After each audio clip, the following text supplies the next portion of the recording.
Hey, this is Alex Astley. It's episode number 91 of Money Hacks. Thanks so much for joining me here in early May. We've had a really challenging start to the year when it comes to the financial markets. Interest rates have been headed up as the Federal Reserve raised rates. Inflation still remains high. And one of the things that a lot of investors, a lot of individuals are asking about are Series I savings bonds. Are these a good vehicle for me for my emergency savings or for other money that I'm setting aside for the short, medium, or long-term financial goals that I have? And so great question from a number of folks. These are really interesting vehicles. So they're obviously backed by the full faith of the federal government. You can actually purchase I bonds or Series I bonds through the Treasury Direct website. And there are some rules on how you can purchase these bonds, how much you can purchase, how you earn interest on these. And right now, as a lot of people have heard, the interest rates on Series I bonds are significantly higher than they've been in recent history and much more than what people are getting in traditional high yield money market funds or other savings accounts or even in the investment markets. So we've seen a great deal of volatility. And to give you a quick tutorial on how I bonds work, there are basically two functions to these Series I savings bonds. There's a fixed rate function and a variable rate function. The fixed rate function is based on a number of different factors, including interest rates set by the Federal Reserve and federal government-backed interest rates. The variable function is based on inflation. So the fixed rate of current Series I bonds remains 0%, which is the floor. So if you are getting, just the fixed rate, you're getting zero there. But because we have high levels of inflation currently, the variable rate right now for the next 6 months is 9.62%, but that's annualized.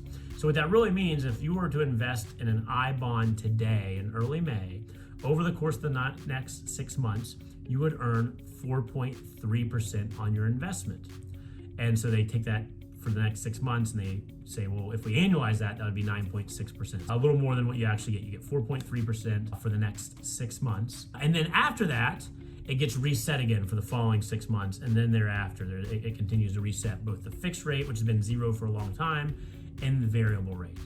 Now, here's the catch. While I bonds are great vehicles, you can basically keep pace or in some cases maybe outpace inflation by these types of investments. There are restrictions on getting access to that money. So unlike what we prefer people to save in for their emergency savings, a high yield savings account or a money market fund, if you were to pull money out of your I bond and anytime in the first 5 years, you get a 3-month interest penalty. So you actually pay back the last quarter's worth of earnings or interest that you receive. Additionally, you have to hold them for at least 1 year. So you can own them for a 30-year period, or if you cash them in before that, anytime in the first 5 years, if you were to take the money out of an I bond, you pay a 1 quarter's interest back to the federal government. After that, after the 5-year period, no interest on the I bond.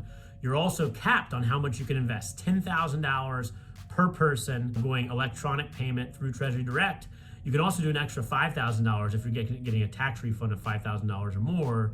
You can have that to invest in the I bond. So theoretically, somebody could get as much as $15,000 per year. If you have children, you could invest in an I bond on behalf of a child. So depending upon the size of your household, you might be able to get more and guarantee some pretty significant returns over the next 6 months in these I bonds. So really interesting investment vehicle for money that you're willing to set aside for a year or more, really 15 months at a minimum that you don't need to touch, and you can keep pace or possibly even outpace inflation at today's rates. But if it's emergency savings that you might need in the next 3 months or 6 months, or money you're setting aside to purchase a bigger ticket item in that short period of time, probably not the right vehicle for you. So Treasury Direct is a place you can learn more. You can also reach out to our firm, check us out on social or at moneynav.com. Thanks.